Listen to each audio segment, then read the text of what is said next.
Olá, pessoal! Estamos iniciando mais um episódio do nosso podcast Acessibilidade em Alta. Eu sou Gisele Ibe, a apresentadora deste podcast. Vou fazer uma breve audiodescrição do nosso cenário, de como estou hoje.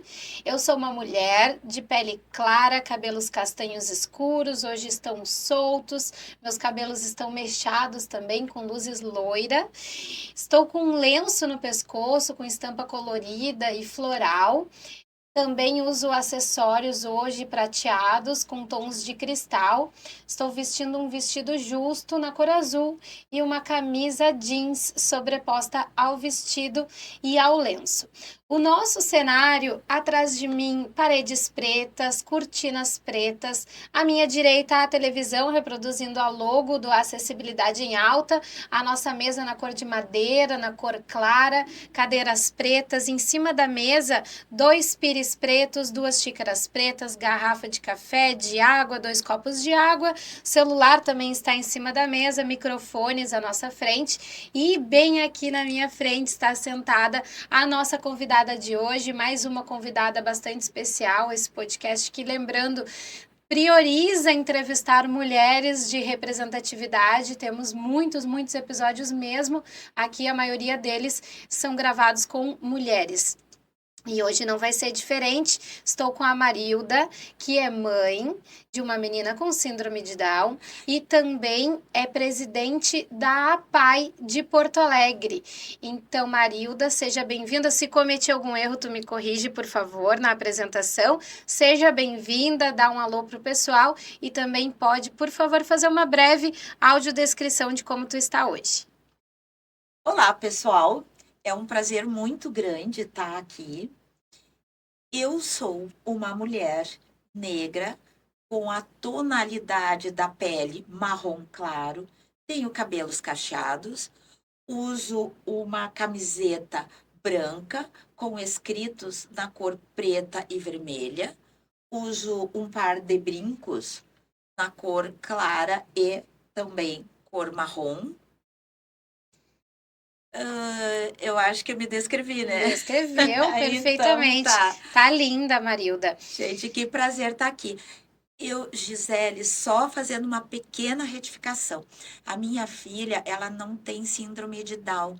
A minha filha tem paralisia cerebral e uma síndrome que é rara, que é a síndrome de Angelman. Síndrome de Angelman. Então, é importante a gente falar sobre isso. Qual é o nome da tua filha? Lúcia. A Lúcia, que nome lindo! Luz. Sabe que é luz, exatamente, luz da manhã. Eu gostaria muito que o nome da minha filha se chama Ágata, mas eu gostaria também que ela se chamasse Lúcia. Olha essa história. E quando eu estava grávida dela, conversei com ela e disse: olha, filha, ou tu vai ser Ágata ou tu vai ser Lúcia. E se ela decidisse nascer de manhã, porque eu fiz um parto natural, então ela nasceu no horário que decidiu, né? Se ela decidisse nascer no turno da manhã, ela iria se chamar Lúcia. Se ela nascesse de tarde, ela iria se chamar Ágata. E ela nasceu de tarde, às 16h58, do dia 27 de fevereiro de 2020. Então, ela acabou se chamando Ágata, que também tem um significado muito especial, que é mulher bondosa e perfeita, e também uma pedra preciosa da natureza, né? Mas eu gosto muito desse nome. Lúcia é um nome especial para mim, o nome da minha bisavó. Um nome muito bonito. Mas, assim, voltando para o foco do nosso assunto, primeiramente, eu sabia que a Lúcia tinha alguma síndrome, o que a torna uma mulher com deficiência, certo? E também o nosso tema aqui vai ser importante porque vai desmistificar muito de que a APAI só atende pessoas com síndrome de Down. Porque quando a gente fala da APAI, quando eu falo a gente também é a sociedade, né? A maior parte das pessoas que não conhecem exatamente o trabalho da APAI. Quando se fala em APAI, logo pensa na síndrome de Down. Quando se fala em deficiência intelectual, hoje a gente tem muito mais conhecimento sobre essa área, mas também pensa direto na síndrome de Down. Então, eu vou te entrevistar muito focada nisso, Marilda. Nós vamos chegar na parte de como a PAI aqui em Porto Alegre se organiza, de como ela funciona, mas eu quero começar do começo contigo, sobre a tua história, sobre a tua trajetória, de como foi ter a Lúcia, de como foi se reconhecer no meio desse movimento das pessoas com deficiência e também como funciona, como acontece, ocorre a síndrome de Angelman. Falei certo? Isso. Isso, porque é um tema novo aqui no Acessibilidade em Alta. Assim, eu tenho 3 filhas, tenho 2 filhas já adultas, formadas e tal, e temos a Lúcia. A Lúcia, ela foi adotada. Por quê? As meninas cresceram e a gente estava com muita saudade de criança pequena e meu marido e eu, nós nos realizamos, né, nesse papel de pai e mãe. Então, nós nos habilitamos junto ao Poder Judiciário para receber uma criança. E aí a questão já foi mais complicada, porque nós colocamos que nós aceitávamos uma criança que precisasse de tratamento, porque a gente podia proporcionar. Necessariamente aceitavam ou assim, tanto faz. Se precisa de tratamento, se não precisa, era indiferente para vocês. Era até um certo ponto indiferente. Tá, Porém, a gente já tinha informações de que as crianças que tinham alguma dificuldade eram aquelas que sobravam. exatamente. Então, a gente já tinha uma simpatia Tá. especial por quem precisasse de tratamento. Foi um processo mais ou menos desgastante, porque soou muito estranho nas pessoas que fizeram as entrevistas conosco, né? Mas, enfim, nós recebemos a nossa Lúcia. E quando ela veio, o bebê só tinha exames clínicos, não tinha exame neurológico. Mas o que se sabia é que ela tinha dificuldade, ela tinha problema de tônus. A gente levou ela para avaliar com um neurologista, que nos esclareceu que ela tinha um problema de tônus. Mas por quê? Aí não sabiam por quê. A Lúcia, linda, não pelo fato dela ser muito bonita, e coincidentemente, ela era muito parecida com meu marido. Porque Isso ocorre também. Eu é, já conheço muitos casos de adoção e que que se são parecidos. apresenta uma semelhança física muito surpreendente. Porque as biológicas são muito parecidas comigo. O meu biotipo predominou. Sim, Mas a Lúcia, quando chegou, ela tinha os olhos azuis, exatamente no tom do azul do olho do meu marido. Ela era uma boneca. E aí a gente foi pesquisar e estudar por que ela tinha aquela dificuldade de tônus. Entendemos que o tônus do tronco, o tônus é aquela força. Então, a pessoa que tem o tônus comprometido, ela acaba tendo prejudicado a coordenação. Os membros todos, ela fica prejudicada. O nome, nós escolhemos Lúcia, porque quando a gente viu, nós percebemos que ela precisava de um olhar muito especial, que a gente tinha que ter sempre uma luz a mais nos iluminando para enxergar a Lúcia. E aí esse nome foi escolhido por causa da Santa Lúcia, que é a mesma Santa Luzia, ou Santa Santa Luzia. Lutia, né? É. A Santa Lutia é aquela que a imagem é representada com os olhos e tal, na Sim, bandeira. conheço muito bem pela deficiência visual, Pela inclusive deficiência, isso. estudei na escola Instituto Santa Luzia. Isso, então foi por causa dela, porque nós tínhamos essa compreensão que a gente precisava ter. O diagnóstico da síndrome de Angelman, ele veio já algum tempo depois, porque nós tivemos, depois de fazer inúmeros exames, nós fomos consultar com uma geneticista. E nós fizemos muitos exames. Só que tinha uma dificuldade numa avaliação genética, é que a carga genética da Lúcia não é a nossa. E a gente não tinha contato, a gente não tinha como ter acesso aos genitores biológicos da Lúcia. Mas a geneticista, então, concluiu pelo quadro dela que ela tinha somado a paralisia, a tinha síndrome de Angelman. Esta síndrome, ela se caracteriza por ser aquela pessoa bom astral. Eles têm uma expressão de sorriso, De sorriso. sempre de sorriso. Por uma distensão muscular? Dizem que sim, Certo. dizem que é por causa da síndrome. Uhum. Mas isso muda um pouquinho quando eles chegam na adolescência, Aham. tá? Então, acho que não é bem assim. Entendi. Mas eles têm essa dificuldade de coordenação. Quem descobriu essa síndrome, você veja como as coisas eram desumanas em relação às pessoas com deficiência. Eles chamavam de síndrome do palhaço, síndrome do marionete feliz, Uhum. porque é aquele sorriso. Aí Extremamente capacitista e pejorativo. o doutor Angelman, que fez o estudo sério sobre o caso, então ficou o nome desse doutor para Então, essa síndrome e se abandonou essa denominação hedionda. Sabe me dizer em que década isso? Em que ano isso aconteceu? Eu não tenho informação. muita lembrança, mas foi já no século XX, Aham. tá? Eu suponho que ali pelos anos 50. Anos 50, tá. Entre 40 e 50, eu acho que é por isso aí. Então que se chegou nessa... Bom, por essa síndrome, a pessoa não desenvolve linguagem. É mais do que não falar, né? É a linguagem. Então, qual é o trabalho terapêutico que se faz também? É a busca de que eles desenvolvam linguagens alternativas. Certo. É o olhar, é o sim, é o não, com olhar, com movimento de cabeça. Tudo isso nós trabalhamos, a Lúcia, com as fonoaudiólogas. E na escola da PAI tem dado seguimento a esse trabalho de construção, porque ela falar oralmente, ela alguma palavra, eventualmente, ela fala. Ela já falou pai, ela já falou Lara, ela já falou mãe, ela já falou tia, mas são coisas isoladas. São fatos isolados. São fatos isolados que não formam uma linguagem. E sobre a deficiência intelectual, nesse caso, ela consegue ter um acompanhamento regular ou é comprometido também o desenvolvimento nesse sentido? O desenvolvimento cognitivo é comprometido. É comprometido, visivelmente comprometido, mas também tem uma dificuldade que pelo resto das condições, como é que tu vai avaliar?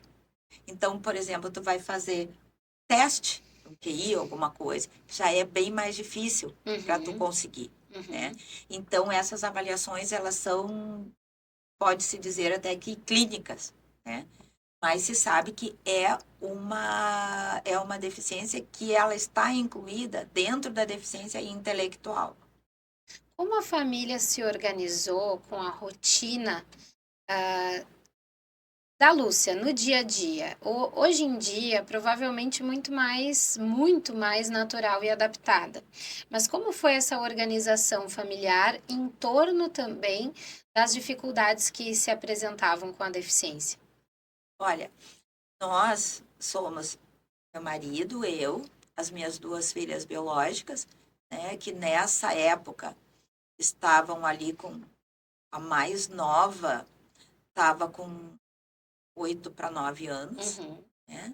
A mais velha já estava ali com 11.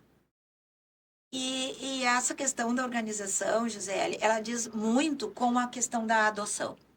Porque o filho biológico, ele é um fato da natureza, né? Ou tu planeja, ou tu não planeja, ele aconteceu. A adoção não. A adoção foi um projeto familiar que nós construímos. Então, nós 4 construímos isso. Vamos escolher. Aí a questão, já tinha 2 meninas, por que não escolher o menino? Porque filho não se escolhe. Filho não é produto. Exatamente. O que a gente escolheu? Que era uma coisa que as irmãs queriam. Olha, nós queremos uma criança para agarrar no colo. Então, nós estabelecemos... Uma criança pequena. Uma criança até 3 anos. 3, 4 anos, porque a gente já sabe que a de instituição, normalmente, ela já tem um desenvolvimento um pouco mais lento. Então, foi todo um projeto que nós fizemos. As meninas foram entrevistadas dentro do processo de adoção. A petição que eu redigi, para pedir a habilitação.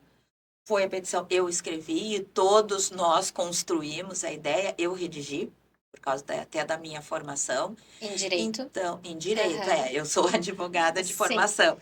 E então, nós estávamos organizados para isso, já mentalmente organizados. Da organização mental para a organização física, não foi nada difícil. A Lúcia chegou num momento que a gente não tinha as coisas preparadas, nós corremos todos. Eu nunca vou esquecer a noite que disseram, a minha filha veio de uma cidade do interior, de uma região de colonização polonesa, e nós tínhamos que buscá-la no dia seguinte, na sexta-feira. Na quinta noite, nós fomos para um supermercado grande. Era nós quatro, cada um correndo para um lado para pegar coisa de criança, o que a gente lembrava de criança, né? Que legal. O que as irmãs achavam que era, porque nós chegamos tarde, já estava para fechar o estabelecimento. Então, nós tivemos todo um envolvimento muito coletivo e muito forte com ela. E a Lúcia, ao chegar na família e ao compreender, chegar ao diagnóstico correto, compreender quais eram as deficiências, o que a gente pode dizer que são deficiências múltiplas, Sim, correto? sim. Então, ela é uma pessoa com deficiência múltipla. Aqui a gente fala muito sobre os termos também, porque eles não fazem parte do dia a dia de Não muitas faz. pessoas que acessam esse conteúdo, até mesmo, principalmente para conhecimento. Então, é uma pessoa com deficiência múltipla e, a partir disso, passou a precisar da reabilitação. E aí é que chega na PAI, correto? Mas teve uma caminhada antes de chegar na PAI. Nós, quando até a juíza que nos deu a guarda da Lúcia, por coincidência, essa juíza tinha uma filha que nasceu no mesmo dia, no mesmo ano, exatamente a mesma data com a Lúcia, e que teve um problema no parto, que ela teve hemorragia cerebral. Então, a menininha essa também precisava desses tratamentos. Então, a juíza, que era natural daqui de Porto Alegre, nos indicou a primeira fisioterapeuta da Lúcia. Então, nós fomos. E naquela época, a Lúcia ficou um tempo sem ir para a escolinha, porque a gente precisava desenvolver nela a vivência, o senso família, né? Aquele agrupamento com a pessoa que nos auxiliava em casa, que era até uma parente minha e tudo. Então, ela tinha que se ambientar com os animais, tudo. E isso foi rápido. Um dia para o outro, ela já estava assim, olha, totalmente ambientada em casa. E aí, no começo, a gente acreditava na questão da inclusão, né? Eu achava que precisava por uma questão de estimulação e tal. Ela foi para uma creche, foi... Ela não caminhou e não engatinhou. Não, não, Certo. ela não caminha até hoje, porque Uhum. ela não tem tônus suficiente para isso. Uhum. Foi para uma creche, foi excelentemente tratada na creche. Depois foi para uma outra creche, que foi melhor ainda. Saiu da creche perto de casa para a creche perto do serviço, que ficava melhor para nós. E aí chegou a questão de ir para a, então, primeira série. E nós fizemos contato com várias instituições, tem umas que são famosas por serem inclusivas e que não são, na verdade. E aí nós fomos Esse é para... um ponto que precisa ser falado também, que não realmente. são, porque quem escolhe deficiência não dá para chamar de ser escola inclusiva. Exatamente, isso É. serve para todas as áreas, para o Isso. mercado de trabalho Pra e as tudo. demais também. Porque a Lúcia precisa de auxílio, porque quando, por exemplo, para ela desenhar, ela tem que ter um braço que apoie ela, que para ela fazer o movimento com a mão, Uhum, porque ela não tem a coordenação, mas a mãozinha, ela expressa a sua vontade, precisa disso, precisava de acompanhante. sim. Aí não tinha. Na época, ainda nós não tínhamos esses acompanhantes, né, os ATs, né, escolar, acompanhantes terapêuticos escolar, né? Sim. Isso não tinham inventado ainda, tá? Estávamos no início dos anos 2000. A Lúcia chegou para nós no ano 2006. Ela tinha 2 anos? Não, ela tinha 1 ano e 15 dias. 1 ano e 15 dias, Ela amor. nasceu A em bebezinha. 2005. E aí, então, não tinha tudo isso. fomos, no fim, para a escola que as irmãs delas tinham estudado. A mais nova ainda estava estudando lá. E ela foi para uma escola que foi maravilhosa, Gisele. É a escola Santa Teresa de Jesus, no bairro Cavalhada. Eu conheço Eles porque sou da Zona Sul modificaram. de Porto Alegre. Quem é de Porto Alegre deve conhecer, mas quem é de fora não. Mas é uma referência mesmo. Eles foram extraordinários. Eles adaptaram a escola, eles fizeram, eles se empenharam, eles se dedicaram para a Lúcia, mas o acompanhante da Lúcia era a cargo da família. E ela teve. Porque aí a gente ainda não tinha legislação que regulamentasse isso, né? Que trouxesse essa política pública do monitoramento. Na verdade, isso foi uma espécie de acordo meu com a escola, porque eu me sentia insegura. Eu queria ter uma pessoa minha. Uma referência. Que ficasse com ela junto, porque ela não fala, ela não se expressa. É aquela coisa de mãe que já é insegura, claro, né? Com o filho que é típico, com o atípico, isso aumenta, né? Então, nós fizemos essa composição e eu fiquei muito satisfeita, sou hiper grata para essa escola. Mas o que aconteceu? Ela foi ótima. A escola escolheu a turma a dedo para ela ficar. Ela tinha amigos ali. Era maravilhosa a turma. Mas o que acontece? O crescimento. E aí, quando vai chegando na adolescência, pela própria característica, os adolescentes, o que eles têm? A referência do grupo. Aí, as turmas. Eles procuram os seus iguais. E aí, esses colegas, que eram colegas companheiros, passaram a ser cuidadores da Lúcia. Sim, chegavam todo dia, davam um beijo na Lúcia e iam para lá conversar sobre os seus crushzinhos e tal. Seus assuntos em seus comum. assuntos próprios da adolescência. E a escola também, quando chegou naquele período em que tem vários professores, a Lúcia já pegou o 6º ano para isso, então até o 5º era uma professora regente. Era um trabalho especializadíssimo que ela fazia. Ela tinha uma turma. Para aqueles professores que tinham professor de português, de matemática, disso, daquilo, e eles têm várias turmas, era impossível. Eu sabia que isso ia ser impossível. Então, não funcionou, porque aí socialmente para a Lúcia não funcionava. Porque aí ela já não tinha aquela integração que teve antes. Vamos procurar escola. Tentei escola municipal, impossível. Tem que te inscrever. Nós moramos na Zona Sul, numa escola lá na Zona Norte, extremo norte. Porque lá concede. Não. Aí, numa escola, me disseram, mas tu já tentou? Tu tentou a PAI? E eu, mas a PAI? Mas a Lúcia não é síndrome de Down. Olha a imagem das APAES. Que ponto, né? Que foi o que eu falei inicialmente. Este é o grande ponto. Desmistificando a APAE. Né? E aí o rapaz disse, não, mas não é. Eu, nossa, mas tudo que eu vejo da PAI só tem síndrome de Down. Né? Não, vai lá. Aí eu telefonei, marquei, fui lá. O cartão postal da APAE sempre foi a criança com síndrome de Down. Criança com síndrome de Down. Tá? E aí fomos para a APAE de Porto Alegre. E qual aí unidade? Porto Alegre tem 2 unidades. 2 unidades. Fomos para a escola Nazaré. Nazaré, que fica no bairro Glória. Nesta época, eu nem sabia que tinha a unidade da Vila Nova. Foi o que o rapaz lá na escola municipal me indicou, foi lá onde eu fui, eu, as meninas, as irmãs, porque elas participavam desses processos de escolha de escola. Nós operamos sempre coletivamente lá em casa. Eu acho isso muito importante se colocar, porque o filho adotado, ele tem que ter o cuidado de todos. De todos, porque cada um tem um ponto de vista. Cada um enxerga uma coisa. Então, todos os lugares que a gente procurou para a Lúcia, sempre pelo menos uma das irmãs estava junto.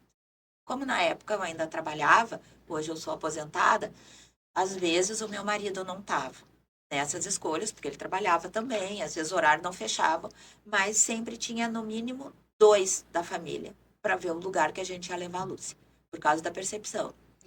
A PAI, então, maravilhosa. E todo esse tempo que a gente esteve lá, isso foi no ano de 2009, 2019, eu sempre vendo todas as propagandas da PAI, nos sites da PAI, a síndrome de Down. E aí, quando nós nos candidatamos, enfim, fomos eleitas, a nossa diretoria é formada toda por mães de alunos. Conselho fiscal, conselho de administração, são mães e pais de alunos. Então, essa foi uma coisa muito importante para nós. No começo, Gisele, quando o marketing sugeria uma publicação para teste e tal, que imagem eles botavam? Síndrome de Down. Não, de jeito nenhum. De jeito nenhum. Aí depois, Vamos reconhecer as deficiências as múltiplas múltiplas. e tudo que a PAI abraça, que não é pouco.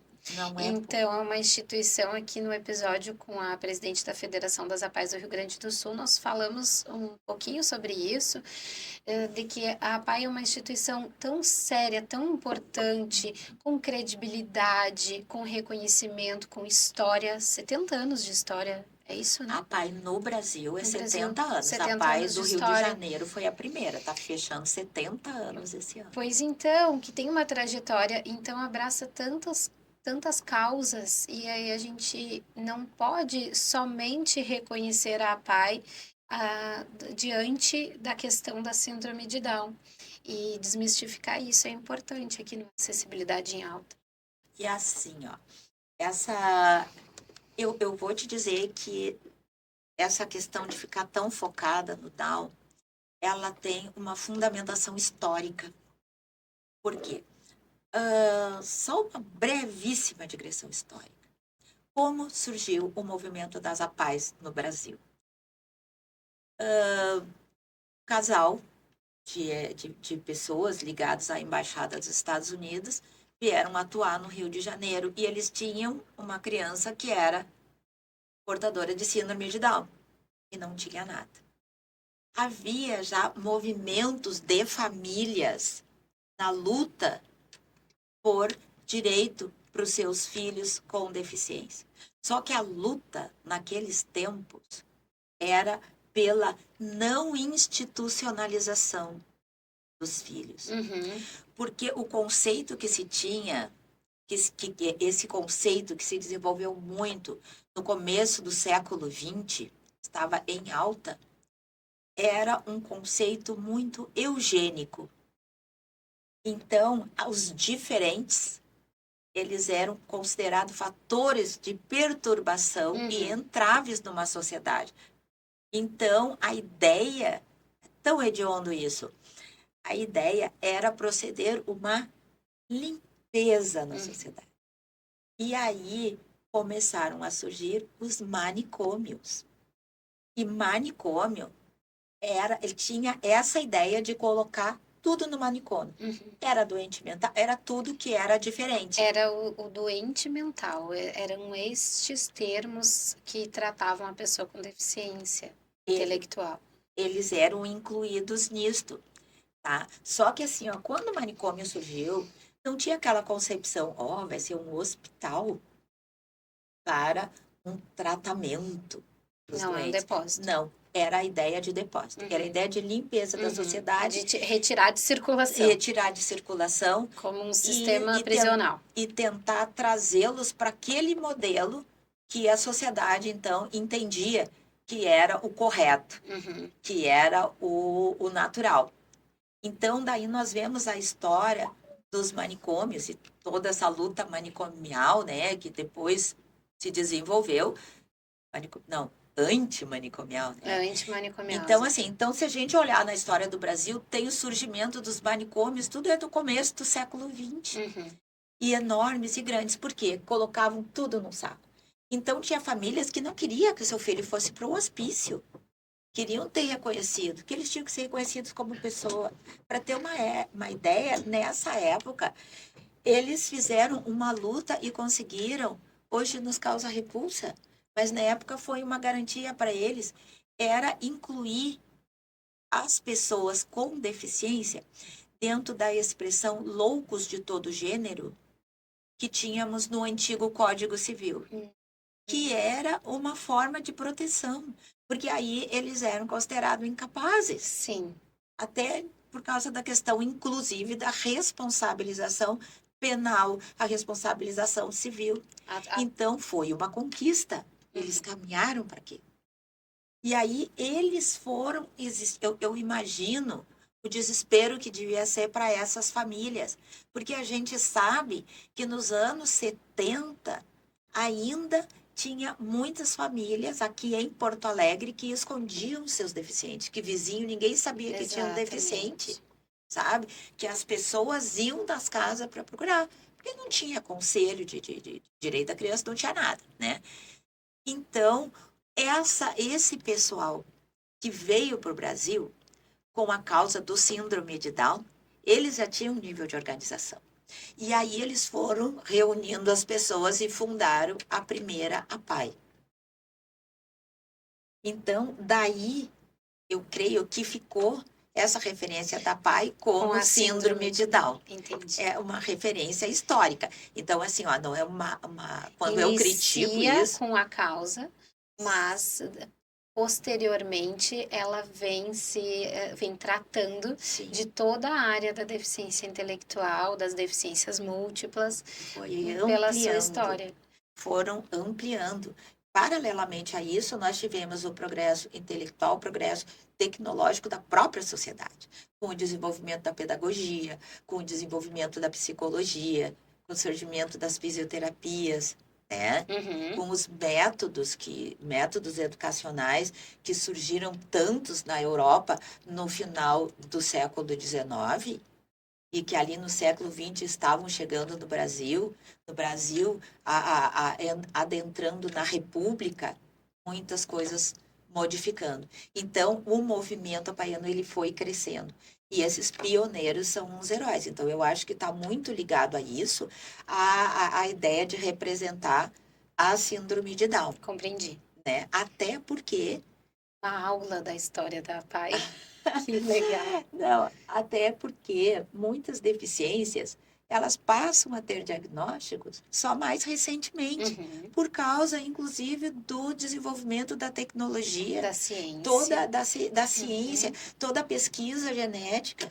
Tem inúmeras síndromes, que hoje até tem, que a gente chama de síndromes raras, tem um movimento, assim. Das doenças que raras. entram várias síndromes ali que a gente nunca ouviu falar. Né? Síndrome, por exemplo, síndrome de Rett. Síndrome é semelhante à Angelman. Mas é por quê? Porque eles vão pesquisando e vão descobrindo. Características, características. Que colocam essas semelhanças em conceitos. E o autismo também, hoje a gente...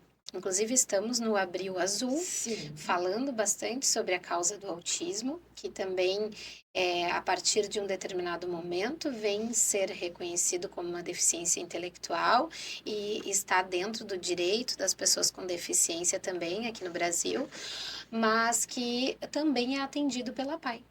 Sim, porque até o próprio conceito de autismo mudou. Eu lembro que no final dos anos 80, eu tinha um professor na minha área, ele era um promotor, mas também era formado em psicologia. E uma vez, eu nunca esqueci isso, ele me disse, o autismo é doença do afeto. Agora, tu imagina, quase batendo nos anos 90, ainda tinha essa ideia. É uma doença do afeto. De que o autista ele não se tem relacionava. expressão, sentimento, socialização. Não tinha socialização. Era o filme que teve na época, um filme do John Travolta, que era um menino da bolha, alguma coisa assim. Era a ideia que se tinha. E o que a gente entende hoje? Hoje nós entendemos que o autismo é um feixe, né? Ele tem um feixe é um espectro. É um espectro, eu ia falar sobre esse termo. Um espectro com várias características. Então, isso a gente sabe hoje. Então, lá na PAI, nós temos, até me chama a atenção, tem um casal que é bem idoso, que a filha deles também é bem idosa. E aí, um dia, eu falando com este senhor, eu perguntei para ele, né? O que ela é? Porque eu olho para ela, eu acho que ela é autista, sabe? Eu perguntei, ela é autista. E ele não sabia o que era autismo. Por quê? Porque na época em que se viu que ela era especial e tal, ainda não tinha esse conceito que a gente tem hoje. Uhum. Sobre Então, a tudo vai identificação, a mudando. detecção Sim. do TEA, do transtorno do espectro autista. Então, daquele autismo com um distúrbio, uma problemática na área do afeto, tu vai lá na PAI e tem muito autista que vem aqui, que te abraça e que não larga. Esses dias eu achei muita graça. Tinha um professor querendo entrar, ele tinha que bater ponto lá, e um aluno, que eu sei, porque eu conheço ele é autista, o guri se grudou e o professor não conseguia entrar. Daí veio a coordenadora conversar com o guri, porque eles têm aquela afetividade extrema. Tem um que vem, que abraça a gente, que chega a doer. Uhum, Mas uhum. tu vê, há não tanto tempo atrás, achavam que o autista era aquele que não estabelecia relação, que não tinha afeto. Então, o que nós vemos é a evolução. Nós temos que evoluir junto. E, Então, e nós temos que tornar público que deficiência é um universo. é um universo. Eu É um falo sobre isso aqui, universo. Marilda, no primeiro episódio, inclusive, Ah, sobre eu o vou tomar mais objetivo. uma aguinha Fica à aqui. vontade. A conversa é muito Ah, maravilhosa. eu falo tanto E eu contigo. gosto de te ouvir porque eu Sempre. aprendo e, enfim, a gente vai trocando informações. Mas no início aqui do projeto da Acessibilidade em Alta, eu falei justamente sobre isso, sobre evidenciarmos o universo das pessoas com deficiência, que nada mais é do que o reconhecimento das diversidades. E tudo isso que estamos falando são diversos tipos de como a deficiência se manifesta. Então, é o mundo da diversidade também. O respeito pela diversidade é fundamental no desenvolvimento social e para todas as outras áreas, desenvolvimento econômico também, como tu disse, lá atrás na história acreditava-se de que a pessoa com deficiência deveria ser excluída da sociedade, apartada da sociedade. Por isso surge nos anos 90 o conceito estabelecido pela ONU, o conceito de inclusão social. Vamos trazer as pessoas com deficiência para a sociedade, ou seja, vamos reconhecer a diversidade e as diferenças, que são milhares, que são tantas. Hoje nós temos uma lei brasileira de inclusão, o Estatuto das Pessoas com Deficiência, que minimamente, pelo menos no papel, garante o direito das pessoas com deficiência que possa ser dentro dessa diversidade social, mas as diferenças são entre todas as pessoas. A humanidade é diferente, nós temos características semelhantes, aí a gente também transporta a discussão para a fase da adolescência, da puberdade, que a gente vai se organizando em grupos, em semelhanças, em caixinhas, se É. colocando dentro de rótulos, e nós temos esse rótulo de pessoa com deficiência, que hoje é a deficiência intelectual, dentro de todas as suas especificidades, a deficiência física, da mesma forma, a deficiência auditiva, a deficiência visual, que são as sensoriais, né? A visual e a auditiva. Então, vejamos que dentro de um segmento, que é o segmento de pessoas com deficiência, nós temos uma amplitude de características que estão dentro desta área. E esta, eu acho que é a beleza que nós temos na PAI. Porque Exatamente. o que Voltando para a PAI, é, fechando todos os parênteses fechando minha digressão. histórico, mas assim, voltando para a PAI, de quando tu percebe que a PAI não é só para síndrome de Down, e a Lúcia chega na PAI, que nós E aí, paramos desse ponto. a Lúcia chega na PAI e a gente se depara com um mundo. Porque o primeiro ponto foi a questão da socialização. Porque aí ela chegou lá, todo mundo era diferente. E digo mais, ela estranhou, porque ela via os colegas da escola anterior, eles eram todos típicos. E eu percebia que a Lúcia, ela estranhava, era diferente para ela, né? Assim como as pessoas olhavam para ela como diferente, ela teve um olhar num primeiro momento, porque ela não conhecia outros diferentes. E isto é a beleza. É isso que nós temos que aprender com entidades como as APAES, que tu vai ali, é aquele mundo, é todo mundo junto, misturado. E quando fazem, às vezes fazem reportagem, mídia e tal, eu sempre digo, vocês têm que mostrar também aqueles que têm um comprometimento muito grande. Porque nós temos muitos atendidos que têm um comprometimento muito grande. Que eles não é só não caminhar. Às vezes tem um que tem um membro mal formado, ou ausência de algum membro, alguma coisa assim. Mostre isso. Aí um dia eu disse para a moça da TV, eu acho muito importante que mostre e tu conversa com quem vai fazer a edição para que esses apareçam. Por quê? Como é televisão, de repente isso chega numa pessoa que tem um familiar em situação semelhante e que não sabe que existe um lugar onde esse pode ser feliz. Então, quando tu leva a pai para fora, quando tu dá visibilidade para esse pessoal Para diferenciado, todas as diversidades tu que a leva PAI abraça. esperança. Tu também leva para esperança. Pô, mas olha só, ele tá assim e tá super feliz. Porque todos nós temos o direito de ser feliz. E nós que estamos na liderança, a gente tem que propiciar isso, a gente tem que buscar isso. Nós temos que adentrar os espaços. E eu digo sempre, a deficiência é uma grande causa. Então, o mundo da deficiência, ele tem que estar conectado. Ele tem que estar unido, tem que ser parceiro. Porque uma deficiência não é mais importante que a outra. Exatamente. Isto é o mundo. Então, tu chega lá na PAI, nós temos idosos, Gisele. Não Tá? são só Não são crianças. só crianças. Diz, as crianças lá da PAI. Isso é um vício até de linguagem, porque a pessoa deficiente também cresce, também envelhece. E na PAI, por exemplo, a nossa PAI, nós atendemos desde bebê até idosos. Claro, não é toda essa faixa etária que está na parte da escola. Claro. Então, eles entram, tem estimulação precoce, são os bebês, aí depois eles crescem, tem a escola, vira adulto, tem a parte da assistência, sabe? Então, é um A área da espaço de vida. educação, o pilar da educação, o pilar da saúde e o pilar da assistência social. A PAI tem Exatamente todas isso. essas áreas de atendimento e de recursos também, Sim, né? Funciona com base em recursos que vêm dessas temáticas.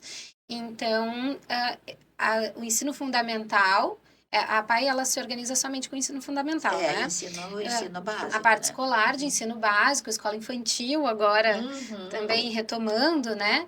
A estimulação precoce, a escola infantil, o ensino básico, o tratamento, a reabilitação e a terapia ocupacional e a assistência social. Então, Isto. é uma instituição extremamente ampla nessa área da pessoa com deficiência e vai atender diante de muitos critérios, né? O movimento apaiano é um movimento grande, é de todo o Brasil, tá? Esses três pilares de atuação que tu falou, que é a saúde, educação e assistência, são orientações de todo o movimento, mas nem todas as APAES atendem as três áreas. Então, nós temos muitas APAES que não têm escola, por exemplo. Sim. Tem APAES que tem só a parte da assistência. Outras têm só a parte da saúde. Mas é uma referência para esse segmento. Referência. Quando chega nessa parte, a PAI é a referência. Porque o movimento apaiano é organizado, nós temos pessoas técnicas trabalhando, pesquisando e dando orientação. Então, vem lá de cima, da Federação Nacional, que se organiza em coordenações, coordenação da saúde, coordenação da educação, e é um pessoal que estuda, um pessoal que se atualiza. Nós temos um trabalho técnico de muita qualidade, muita excelência. Então, as federações fazem esse papel de dar uma certa unificada. Essa estrutura toda. E tem a estrutura. Então, a gente tem uma dificuldade, não sei tal coisa, vai lá na federação e tem aquela pessoa técnica especializada, Para né? desenvolver as APAES Para em cada estado, em cada desenvolver, município. para orientar. Por quê? Porque é muito importante. Eu falava, nós temos que acompanhar o desenvolvimento científico, intelectual, tecnológico da sociedade. E nós temos que estar sempre presente. Nós temos que estar atento às oportunidades e nós temos que aproveitar as oportunidades e buscar criar oportunidades. Tem muita dificuldade dentro desse trabalho, tem. Mas aí, como pede para falar, as dificuldades. Sinceramente, eu tenho uma certa dificuldade em falar dos problemas, porque nós temos um universo tão grande, um universo tão maravilhoso, de tanta coisa boa, porque para o deficiente, cada pouquinho que ele consegue é uma felicidade para gente. Eu comparo as minhas filhas biológicas, gatinharam, caminharam, né? Era legal. Mas quando a Lúcia consegue fazer um sim e um não, nossa, aquilo ali é muito. Se projeta mais porque vem de um trabalho, de um esforço maior. Então, a gente tem muita realização. Marilda, isso é acessibilidade. O que é a tal acessibilidade? É isso, nós já temos tão pouco nesse universo da pessoa com deficiência, muitas vezes, e viemos numa luta tão grande de que cada conquista que promove a acessibilidade, que promove a inclusão, é comemorada. E muito bem comemorada. Então, falar sobre soluções, sobre proposta, é muito importante dentro da nossa área, porque as dificuldades nós já conhecemos. O segmento de pessoas com deficiência já vivencia na pele todas as dificuldades. Então, vamos superar essa parte em apresentar quais são as dificuldades, que a gente já sabe quais são, e apresentar as propostas, as soluções, construir juntos. O protagonismo das pessoas com deficiência, a representatividade das pessoas com deficiência é extremamente necessária na vida em sociedade para esse desenvolvimento de soluções mesmo. Porque nós temos. Então, não é um mato sem cachorro. E valorizar também, Gisele, o que a gente já conseguiu, Já o que a conseguiu gente já tem. se fazer cumprir, se fazer implementar, né? A gente conversava sobre isso antes de iniciar aqui o episódio e os assuntos se relacionam, se conectam. Então, a gente já tem muito desenvolvimento nessa área, muito avanço, está no papel, tem diretriz, tem norma, tem legislação. Vamos implementar, vamos contribuir para que sejam implementados e para que a gente busque uma sociedade mais justa, equitativa, igualitária para todas as pessoas. Mas voltando à nossa APAE, a APAE de Porto Alegre. Sim. É uma APAE realmente muito grande, a APAE de Porto Alegre, porque nós atendemos um público muito grande. A demanda é gigante. É gigante. Para acompanhar isto, foi necessário criar uma outra unidade. Então, nós temos uma unidade Nazaré, que na unidade tem a saúde, tem a escola e tem a assistência. E temos uma outra unidade lá no bairro Vila Nova, que fica exatamente na frente do Hospital Vila Nova. Hospital Vila Nova, com o qual nós temos excelente relação de parceria, de colaboração, porque a gente busca muita parceria, né? E então são esses dois grandes universos. Mas a APAE de Porto Alegre é uma só. Então nós temos uma APAE com 2 unidades. Que mantém 2 unidades. 2 sedes. E mais uma sede administrativa, porque o gerenciamento de todo esse universo, ele é bem complicado e nós precisamos de muito pessoal, inclusive especializado, né? Para se gerar isso. Então, o pessoal diz, tu é qual da APAE? A APAE? Não, a APAE é uma só. A APAE de Porto Alegre, no total, atende quantas pessoas com deficiência no momento? Mais de 500. Trouxe uma cola aqui, porque eu sou ruim de números, tá? Nós temos um total de 550 atendidos. Por que eu falo atendidos? Porque assim, na saúde é paciente, na escola é aluno, né? E na assistência é o assistido. É o assistido. Se a gente fala atendido, a gente engloba as 3 áreas. Perfeito, né? Marilda. Então, por isso que a gente fala atendido. Claro que a gente, como é mãe, volta e meia, a gente cai no vício de falar aluno, né? Uhum. Mas aluno é específico. Exatamente, como a É, gente falou antes, vai atender a pessoa com deficiência de outra faixa etária e que já não é mais não aluno é. da educação do ensino fundamental e aí vai passar a ser um paciente ou um assistido. Ou seja, somando tudo, são os atendidos da PAI, São os a- 550. É muita gente, É muita cada um gente. dentro das suas características, dentro das suas realidades, das suas condições. E assim, é, essa conversa tá maravilhosa, cheia de conhecimento, de informação, Marilda, muito bom. Adoro Eu conversar. adoro também. Se deixar, a gente fica a tarde toda aqui, mas logo mais a gente já vai se encaminhando para o fim. Eu preciso ir conduzindo aqui também para que esse episódio não fique tão longo e a gente pode construir mais momentos, né? Oportunizar mais momentos para falar sobre esse tema. E eu gostaria que tu trouxesse uma informação barra curiosidade que eu considero muito importante, que foi a partir de ti que eu acabei conhecendo, que é a autodefensoria, Ai, a correto? autodefensoria. Então Ai, é o meu vamos xodó. fechar. Eu sei que é a tua menina dos olhos, então vamos Ah, fechar com chave de ouro esse episódio, levando essa informação do que é, como funciona a autodefensoria dentro da APAI.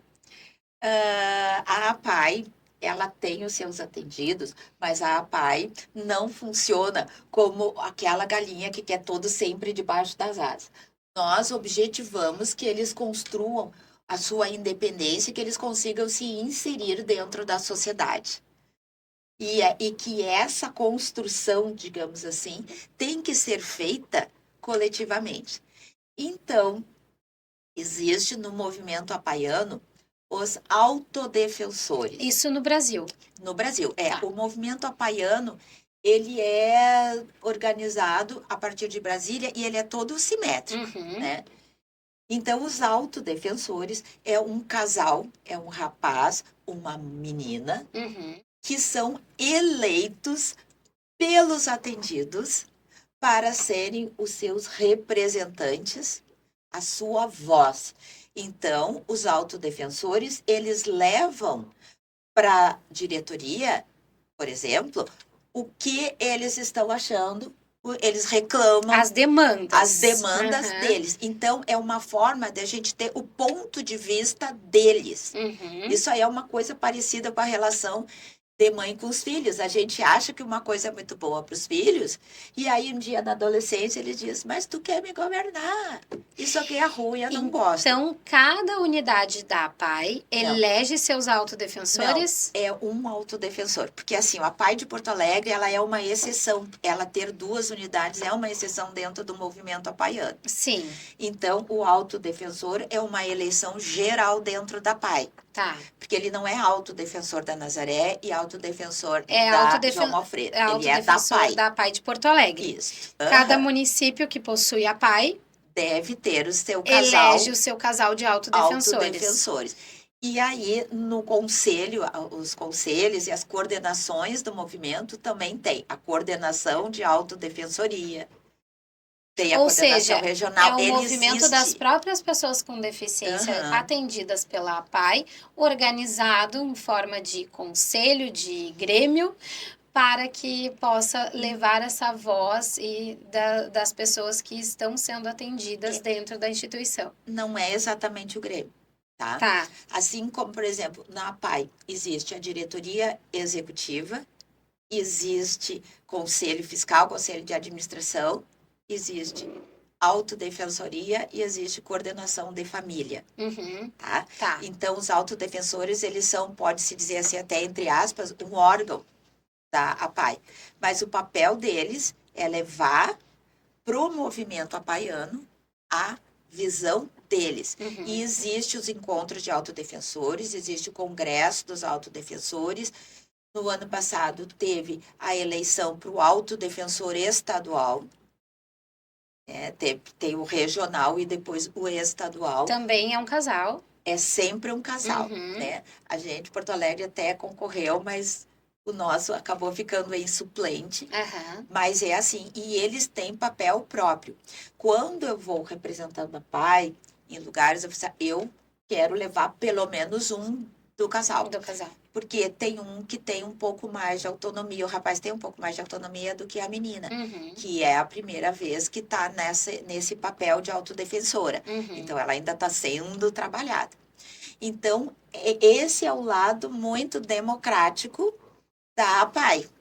Então, chego lá, o José diz, olha, presidente, quero uma reunião contigo. O que é que foi? Olha, não gostei aquele dia, a programação foi assim, foi assado, ficou atropelado, ficou...